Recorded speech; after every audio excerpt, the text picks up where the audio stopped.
Good evening, everyone. Welcome to the Bullpen Podcast. Happy Sunday evening, everyone.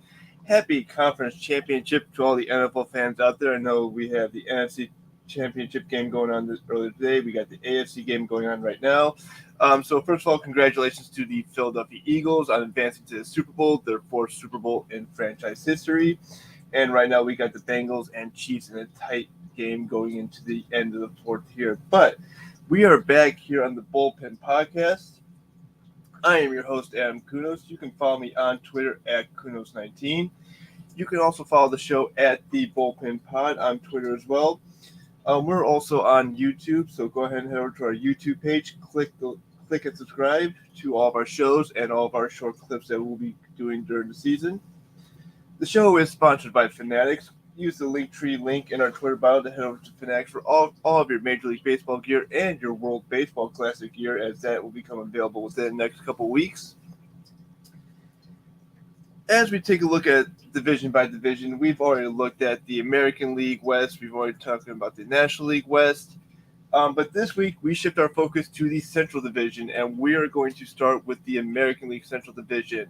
I personally have a little bit of a bias with this division, as I am a White Sox fan, as you can see by the hat and the banner behind me.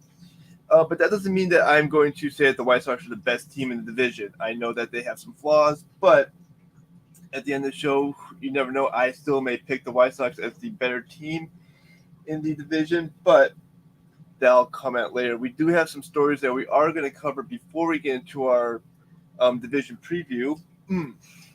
Starting with, congratulations go out to Scott Rowland. He was just elected to the National Baseball Hall of Fame. He was elected with 76.3% of the votes by the baseball writers. As you know, you need 75% of the votes to get in. So he will be joining Fred McGriff in the class of 2023, being inducted this July over in Cooperstown, New York. And a great career overall. He had a fantastic career, spent his time with the Phillies, the Cardinals, the Reds, and the Blue Jays. Had an absolute phenomenal career. We remember him as being a part of the 2006 World Series Championship Cardinal team that defeated the Tigers in 5 games. Just an absolute career overall. Going through his stats, he had 281, 364, 490 slashing respectively. 2,077 hits. Did hit 316 home runs. And that's an absolute fabulous career. So congratulations go out to Scott Rowland. Well deserved. We will see you in Cooperstown this July. And then you'll also be joining Fred McGriff. We'll actually talk a little more Baseball Hall of Fame once we get closer to the July shows. We'll talk about who is going to be joining these two gentlemen in the Hall of Fame. And we're going to preview next year's ballot on who will actually be on the ballot for 2024 going forward. So as we talk about the National Baseball Hall of Fame, we do have a little bit of a serious story that was broken earlier this week by The Athletic, and that is Mike Clevinger. Now, we know Mike Clevinger just recently joined the White Sox over the offseason on a 2-year deal, but he is now being investigated for domestic abuse charges that were brought up by the mother of one of his children. These allegations do include verbal and physical abuse. Major League Baseball has started an investigation into this incident. The White Sox are fully cooperating with Major League Baseball investigation. They released a joint statement saying that the MLB and the White Sox take domestic abuse very seriously. No decision has been made on Mike Clevinger's future with the White Sox. They have not made a decision on whether they're going to release him until the full investigation has been done. Now, we all saw this last year with Trevor Bauer, how his domestic abuse charges went, how the Dodgers suspended him for the rest of the season, put him on the ineligible list for the rest of the season, and led to his initial release from the Dodgers. So I'm not sure what's going to come up with Mike Clevinger's future with the White Sox. I don't personally expect to see him in camp in a couple weeks when the White Sox report to camp out in Arizona. He may still report to camp. He may not. He may be told, hey, hold off on reporting until all this is done, until the investigation is over. But there hasn't been an announcement made by the White Sox. So his future with the White Sox is in limbo. The future is in limbo for Mike Clevinger. So we'll keep you updated on what the story is going to happen. what the future of Mike Clevenger's playing career will be. And then once we get a decision by Major League Baseball, we will definitely be here on the Bullpen Podcast to give you the latest updates. So like I said, we talked American League West Division, we talked the NL West Division. We are now shifting focus to the American League Central Division. Last year, this division was a little bit of a shock. We all thought that the White Sox were going to pretty much handle this division like they did in 2021. They did roll with this division going into the start. Hold on one second. Probably some technical issues, but we'll take care of that later. The Cleveland Guardians did have this division pretty much wrapped up probably after the All-Star game when they started pulling weight with this division. The White Sox never really got their foot on the gas last year. They were kind of going back and forth, under 500, over 500, under, over, and then finishing just at 500. The Minnesota Twins start off hot. They were front runners in this division, but never really could finish it out. They were kind of falling apart towards the end of the season, ended up finishing below 500 for the second straight season. The Tigers, who were picked as a team that could potentially challenge the White Sox, challenge the Guardians for this division, ended up having a pretty bad season with all the acquisitions they made. I know Javi Baez was one of their biggest acquisitions that they brought in. Never really had the season that the Tigers were looking for. The Kansas City Royals, they were still in a rebuilding mode. They have a lot of good young talent that's coming into the organization, but the Royals are still kind of in a rebuilding mode. So we'll see exactly what's going on with the Royals and the Tigers this year as we preview this division. But we are going to start with the Chicago White Sox. Again, a little bias towards me since I am a White Sox fan. So last season, the White Sox went 81-81. They missed the playoffs after making the playoffs in 2021, after running away with the Central Division.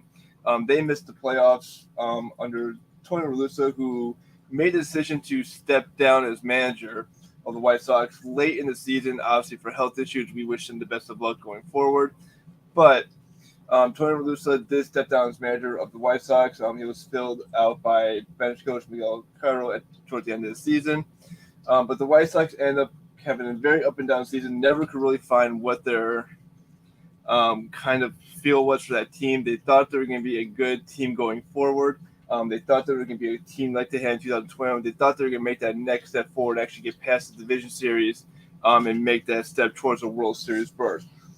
But they did have some key losses in the offseason, and they did lose a lot of key players. Big player that they lost was Jose Abreu, one of their franchise players since 2014 when he came onto the scene, Rookie of the Year, All-Star, 2020 AL MVP.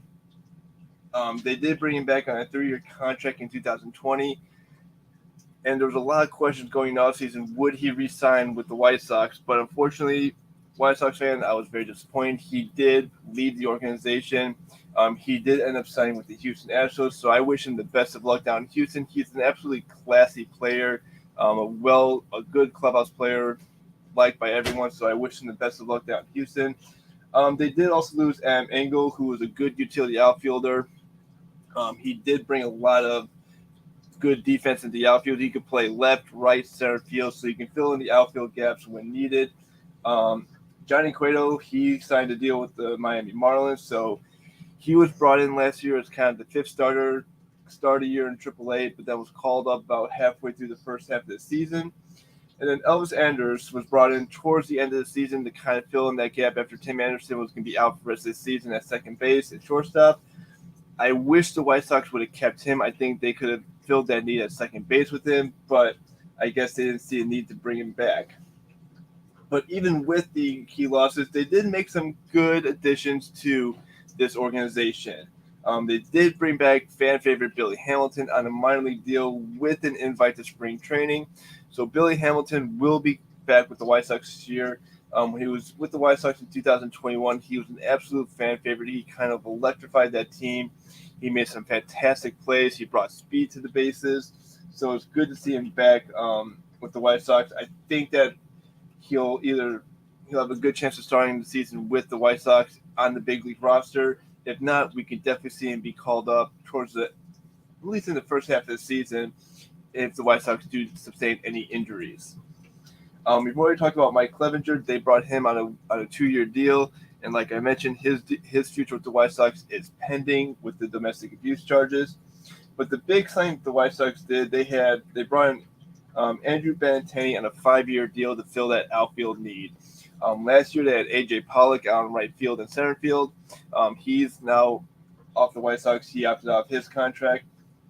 But the White Sox bring in a good outfielder, Andrew Benintendi, a good bat to the lineup, which I think is going to be a good fit for the White Sox. You'll see him fill in at left field, Luis Robert over in center field, and Gavin Sheets out in right field as well. Eloy Jimenez, they have talked about moving into DH role. However, he is stating that he wants to still be in that left field role. He still wants to play left field. So we'll see exactly what happens with the White Sox outfield. But the biggest changes for the White Sox going forward is that they have a whole new coaching staff going forward. Last year, they released Tony Russa. Actually, he walked away from his contract, my apologies, after the season for health reasons. But they brought in a whole new coaching staff. They have Pedro Grifol as a new manager. He's coming over from the Royals organization, so he does have some good big league experience. But the one big move I do like is they do have Charlie Montoya coming in as the assistant manager. He'll be the bench coach for the White Sox. We all remember him out in Toronto. I think he'll fill in great as your bench coach. They got Jose Castro as your hitting coach. They're still going to have the same pitching staff coaches. There's some same bullpen staff, so they're still going to have a good coaching staff going forward. So I think the White Sox are in a good position moving forward. I don't know if they'll be as good as they were in 2021, but I think they'll be better than what they were last year. But my key for the White Sox this season is just to physically stay healthy. They sustained so many injuries last year. The key is for them to stay healthy this entire season. And now we move on to the Cleveland Guardians, a team that kind of shocked baseball last year. They ended up winning the division. They came out of nowhere to win this division. They were not even remotely predicted to contend. They were kind of predicted to be kind of in a 500 range, maybe a couple games over 500. They ended up finishing 92 and 70. They lose to the Yankees in the ALDS in a very tight-knit series after walking off the Rays in the wild card series. In looking into the roster that the Guardians have, I didn't really see any key losses for the Guardians over the offseason. They kept a lot of talent with them over the offseason, which I think is key. They have a good roster going forward. They'll be good to go for a while, so I think the Guardians are good. They had Mike Zuno over as your catcher, and they also bring in Josh Bell as first base. So it's a good addition for the Guardians going forward, who we're going to try to build on a 2022 campaign that was very successful.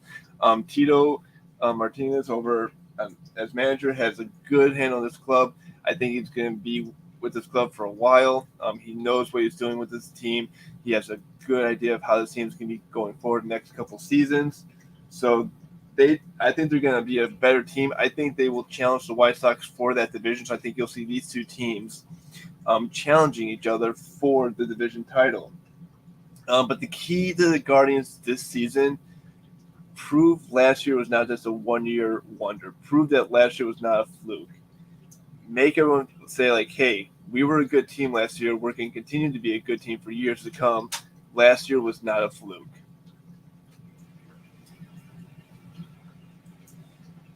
So we move on from Chicago, Cleveland. We're going to go talk about the Detroit Tigers. Last year they were 66 and 96. They missed the playoffs. They haven't been to the playoffs since the mid-2010s. Over the offseason, they did part with players like Willie Castro, Kyle Funkerhouse. However, they did bring in a pitcher, Matthew Boyd, as one of their big additions for their pitching staff. But the big thing for the Tigers this year is Miguel Cabrera has announced that this season will be his last season with the White Sox. I'm sorry, not the White Sox. I wish it was the White Sox. With the Detroit Tigers. He has announced that this will be his final season and he will be retiring after this season. It's going to be a farewell tour for Miguel Cabrera. He's had an amazing career. Obviously, he came up with the Marlins in 2003, helped them win a World Series over the Yankees. We all know what he did with the Cubs in the NLCS. It's kind of been a quiet season for the Tigers. They really haven't had an offseason that I think you're going to want us to kind of look at. However, the Tigers are a very young team. They got A.J. Hinch as your manager, so I think that's going to be a good handle on the team going forward.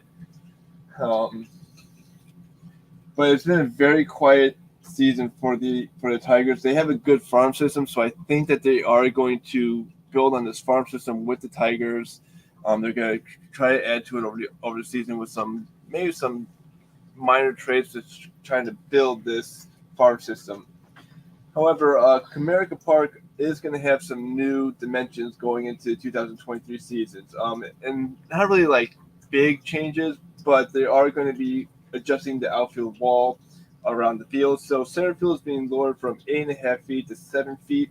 It will now be 412 feet to dead center, with the exception that was 422 last year. So they did bring that in. Left field remains unchanged.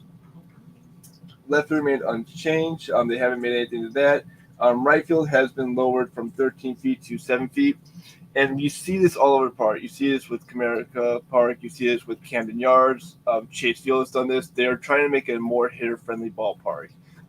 Guaranteed Rate Field is probably the most hitter-friendly park if you're looking at the Central Division alone. Kauffman Stadium's a good hitter's park. Target Field's an okay hitter's park. It's more of a pitcher's park.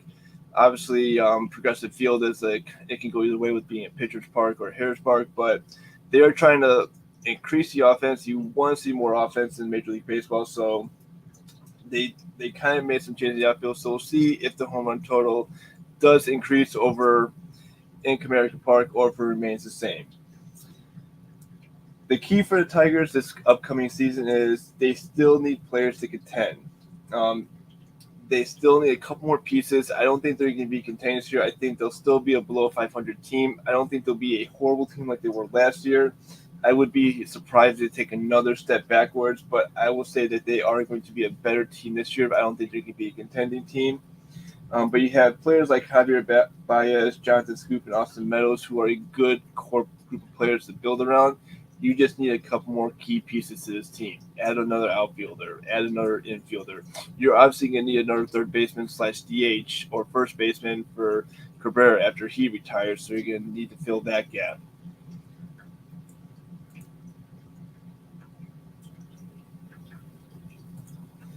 All right, we're going to go a little more north. We're going to talk about the Minnesota Twins right now. Obviously, the Minnesota Twins had a very unique season last year.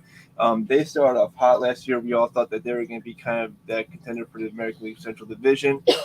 However, they kind of faltered towards the end of the season. They ended up finishing 78 and 84.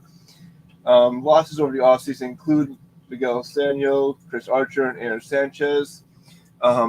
We all know about the circus that was Carlos Correa and his contract issue. He opted out of his 3-year deal at the end of the season last year with the Twins. Reportedly signed with the Giants for a 10-year deal. That deal fell through. Reportedly signed for another 10-plus year deal with the New York Mets. That deal fell through, obviously, due to health issues. He now returns to the Twins on a 7-year deal. Not really a huge contract, but the Twins do bring him back. They feel confident in his health that it's not going to be an issue. So the big key addition for the Twins were the reacquisition, I would say, of Carlos Correa to this team. And like I said last year this team showed signs that they were rebounding from a horrible 2021, that they were kind of going back to what they did in 2019, 2020, starting off hot and just kind of having this division kind of their own. However, they failed to finish over 500 for a second straight season. And my key for the Twins this season coming up is you need to find that winning streak. They had a good rhythm going in the early part of last season to where they were contending. They were winning these close one-run games. They were winning series against the White Sox. They were winning series against the Guardians. So they're beating the teams that they need to beat. But they were losing to the teams that you can't lose to. So you're losing to teams like the Athletics, the Orioles before they got their hot streaks. You lost to the Red Sox a couple times. You need to make sure that you beat these teams they're going to say basement dwellers. You want to beat the basement dwellers of your division, of the American League, and now of the National League as well, as we move towards a balanced schedule, as we'll talk about in the next couple weeks. But my key to the Twins is find that winning streak and keep those winning streaks going and beat the team that you need to beat. Moving on to our last team, we're going to talk about the Kansas City Royals out in the Midwest. And I'll say this, congratulations to the Kansas City Chiefs. They did defeat the Cincinnati Bengals, so they will face off against the Philadelphia Eagles in the Super Bowl in 2 weeks. So if you're a Royals fan, Chiefs fan, good luck to you guys in the Super Bowl coming up. But the Royals last year finished 65-97, missed the playoffs, haven't been to the playoffs since, I want to say, the World Series team of 2015. Key losses over the offseason. They didn't really have any losses the offseason that I would say was worthwhile. I mean, they have been in the process of kind of training with most of their high veteran players. They're trying to build their farm system, so it wasn't a big loss in the offseason for the Royals. However, they do add Royals Chapman per source, so they do signify that closer position for the bullpen. You bring in Chapman, who obviously can throw 103, 104 without even thinking about it. Has a nasty changeup. It's just that control that he has. It's a little question that I have. Is he going to be able to have that control that we saw when he was with Cincinnati? Obviously, we saw what he did with the Chicago Cubs in 2016. He was with the Yankees for a while. But will he be able to maintain that control? Because we have seen him lose control of that pitch. And when you have 105-mile-an-hour pitch coming at your head, it's pretty scary. If you've seen clips of him hitting players in the head, beating players. I'm sure they have a nice little bruise after getting hit with that pitch. They did make some trades in the offseason with Baltimore for Ryan O'Hara and White Mills to the Red Sox. So the Royals are wheeling and dealing some talent over the offseason. So, but the key for the Royals is they are a very young team. They got White Jr. out there that they're bringing in to kind of make the focus of this club. But they are still a very young team. They're still a young team that is still trying to find their way within this club.